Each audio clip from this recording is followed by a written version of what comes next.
Le démantèlement d'un réseau d'orpaillage clandestin par la Direction générale des services spéciaux grâce à une opération de sécurisation des zones minières à Njolé. 11 trafiquants ont été interpellés par les forces spéciales qui ont pu saisir un important stock de minerais précieux. Rita Abogondong et Évariste Noutoumou nous expliquent. Plus de 1500 grammes d'or, estimés environ à 70 millions de francs CFA, 14 pierres de diamants bruts et autres ressources précieuses, un véritable trésor que les éléments de la Direction générale des services spéciaux ont trouvé en possession des 11 orpailleurs illégaux, tous originaires des communautés amies. Également, 1500 cartouches prêts à en faire usage en cas de danger pour protéger leur activité illicite. Un travail qu'ils exerçaient en toute quiétude sans s'acquitter d'aucune taxe.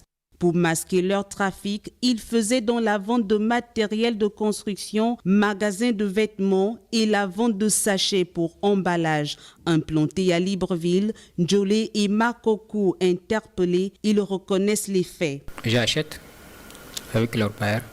Après, je renvoie au Cameroun. Le chauffeur il est acquis aussi. Depuis 2019, j'ai envoyé 8 kilos d'or au Cameroun. Et ça m'a rapporté 250 millions. Souvent, quand on entend qu'il y a un contrôle quand même, on évite, on ne prend pas.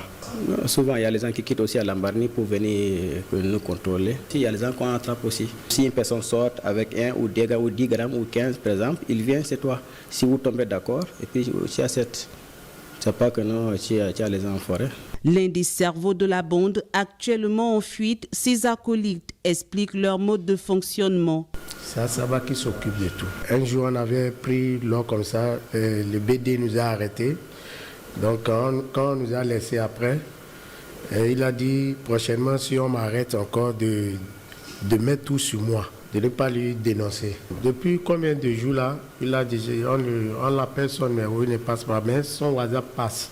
Voilà des sommes qui auraient pu servir à relever l'économie du Gabon et pourquoi pas à participer à offrir à chaque Gabonais de l'eau et de l'énergie en permanence. Malheureusement, ils se retrouvent dans la sous-région au bénéfice d'autres personnes. Les éléments de la DGCS déterminés à lutter contre l'exploitation illégale de nos ressources sous instruction des plus hautes autorités du pays.